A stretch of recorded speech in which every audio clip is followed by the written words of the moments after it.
He's not threatened by puny humans, mortals. I mean, we're pathetic. We face death day in and day out. I mean, it's no small miracle of God's amazing grace that any of us cope and contend just with the knowledge we walk around with. Any moment, we could be dead. Everything we're familiar with, gone. All our possessions, all our stuff, all our money, everything we have, gone. All family, friends, everything gone in an instant. That's pathetic. But yet, that's the human condition. And it stems from the original sin. So why would evil men do this? You see, it makes no sense. In their sick and twisted, delusional, deranged minds, okay, they have to believe they're better, they're smarter because they're in the power position. So many of the senators. It's a generalization because there's some good senators, there's some good Congress people.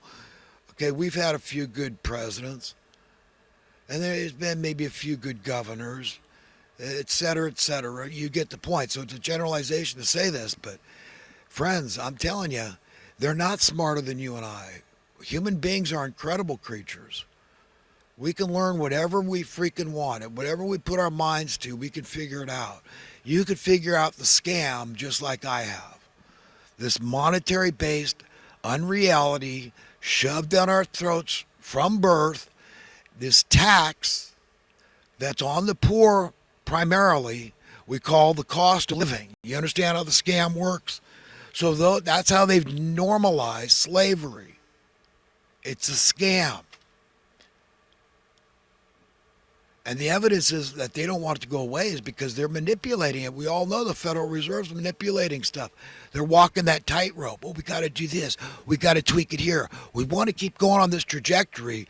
We want to keep debasing your money, but we got to watch out because listen to the public. They're getting smart. They're getting wise. Oh, they're starting to see the scam. They're starting to peel back the curtain and see the little crumpled up man there, and I'm just an evil guy, and I just stupid. I'll forsake my soul for money. We got to keep the status quo. We got to please the evil man because they're in positions of power, and I'm one of them. I like it. I love it.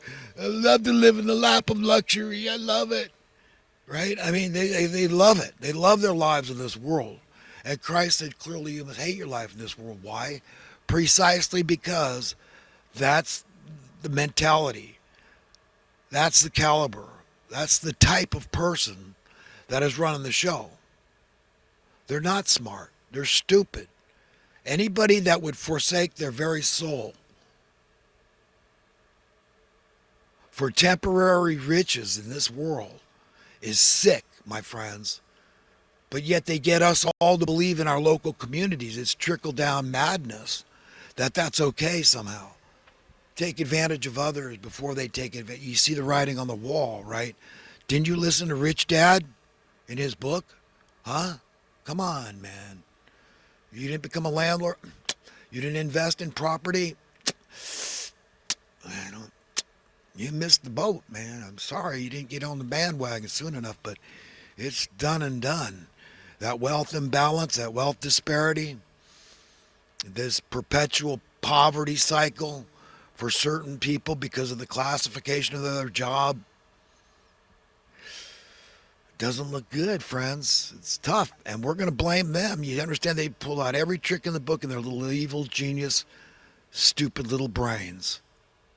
Blame the minimum wage worker. It's those greedy minimum wage workers. They're causing inflation. Look at them. Always asking for more money, never satisfied. Well, let's take the tips from the servers out there. Let's cut their wages because we know they're making tips. So we won't even pay them minimum wage if you're getting tips. Ugh. I don't take from anybody, but I believe in universal fairness. And if you're opposed to that, my friend, you need to look in a mirror and say, God, am I evil? And if you are, and you're convicted in your heart and mind, your spirit, your soul, then weep and wail. Fall to your face in repentance and say, God, help me. I don't want to be an evil little pissant. I want to be all that I can be. I want you to be happy with me.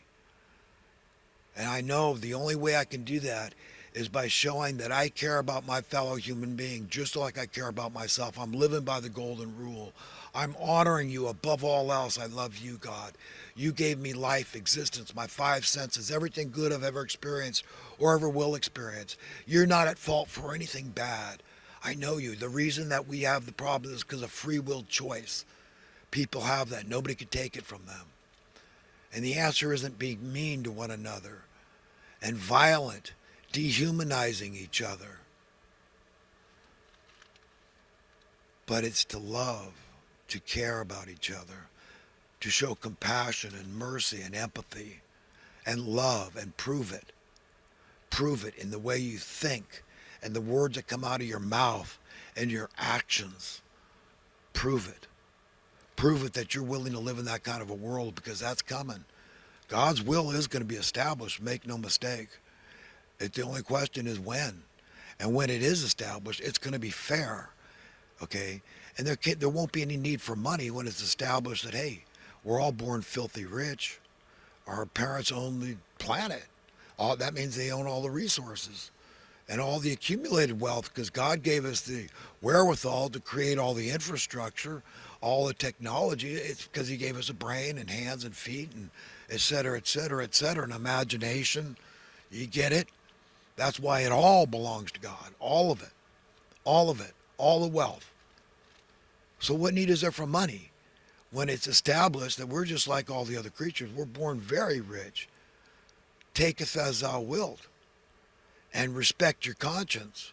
Respect one another. Honor God. Be somebody. That's all.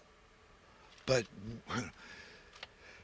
getting to that point from where we are, friends, I mean, if we repent and we start taking care of people in our local communities and we defy the evil men that want you to say, hey, no, it's okay, man. You got to start letting people die out on the street.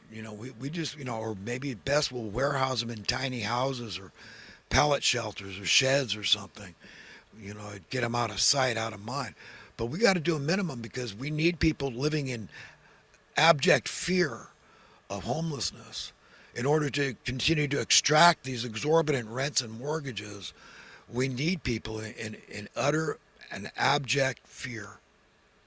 That is the fire under their butts. That is our new whip.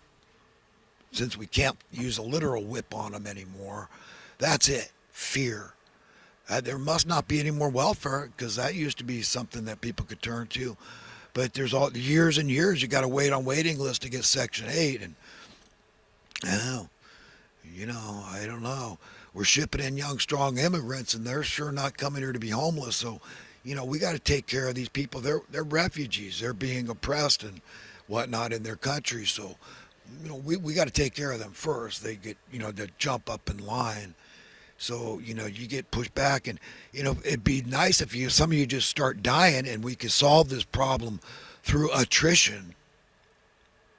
You just die off. That way we don't even have to give you Social Security ever. And just go away because we don't need you. We're shipping in young, strong immigrants daily because there's desperate people all over the planet escaping one difficulty or another. One fear or another. Yeah, you got to learn the score, my friends. What's going on, just like I do. They're evil genius. Again, like Christ said, you've got to be as shrewd as serpents and as innocent as doves. That's tricky. You see, it's a paradox to enjoy our lives at the same time hating our lives in a world that's run by evil people. Yeah, I want good people running the show. Fairness. If we could just insist that we had fairness, we need public input, not just input, but decisions. We need, at the end of the day, the vote should always go public. Public accountability. No more the supervisors or the city council making our decisions. No more the governor or mayors or legislators. None of these people. We need to take control because the majority of people, they keep talking, bandying this term democracy around. That's a majority, but the majority aren't getting their way. The majority of California residents are renting. And I can tell you this much, the majority of that majority would certainly much rather be purchasing their home. Duh. So why aren't they getting their way? Why aren't we objecting to all this? Oh, housing values is going up. That's good. It's very divisive. People can say, well, it's good for me. I got equity. My equity went up. And don't worry that it was for no reason at all. I didn't even make any improvements on the property.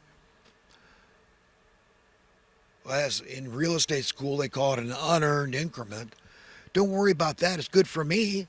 So shut up in the mainstream media when they broadcast that and train you, indoctrinate you, condition you to believe that's good.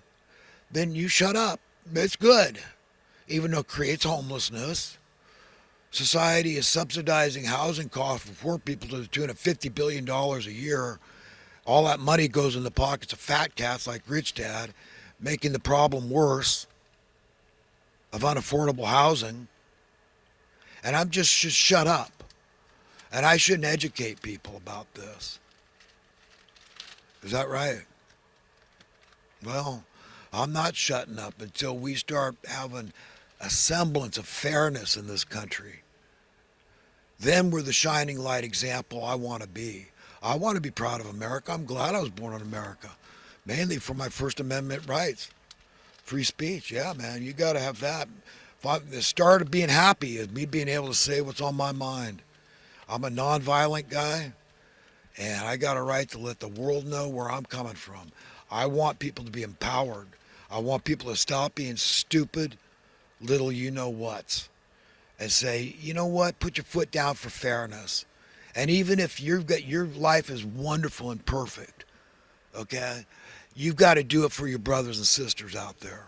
If you don't, on Judgment Day, what can you expect? If you haven't been living by the golden rule in your life, in your heart and mind, and then out your mouth and your actions, then what can you expect? You understand? Why would you expect, God to be nicer to you than you've been to other people? When you're God's child, you're going to be held accountable. You're responsible. It's your duty to be all that you can be in terms of pleasing God as best as you can figure out how to. You have a responsibility. And so therefore it's your personal decision. It's your sole prerogative to do what thou wilt and treat others the way you want to be treated, or don't. But you'll be judged accordingly.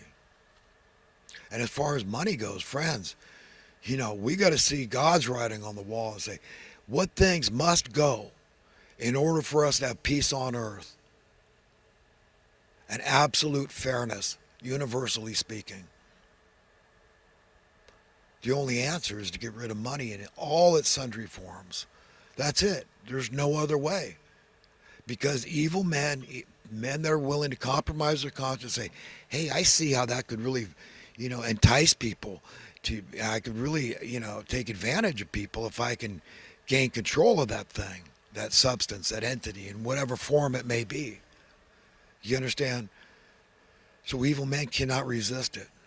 So where are they going to go? I mean, if you're God, put yourself in God's shoes, and eventually you see, the sands in the hourglass start running out. And you've been as patient and restrained as you can for a long, long time while the bullies were pushing around the meek and the mild out there, the downtrodden, bullying them for no reason, no valid reason, picking on them. When this planet belonged to them every bit as much as anybody else, that we're God's equally beloved children. And unless we live accordingly, we'll never find happiness. But I'm supposed to follow the leader when this is what the leaders are doing. They're evil men with evil policy running the planet, the nations, and our local communities. That's where it all comes from. No, you can't be silent about injustice. Otherwise, I mean, what can you expect when you get treated unfair? And your money's not going to protect you forevermore, friends. No matter how good your life is in this world, you're still pathetic. You're mortal. You face death day in and day out. We need God individually and collectively. I sure do. No, it's no small miracle I cope. I've never failed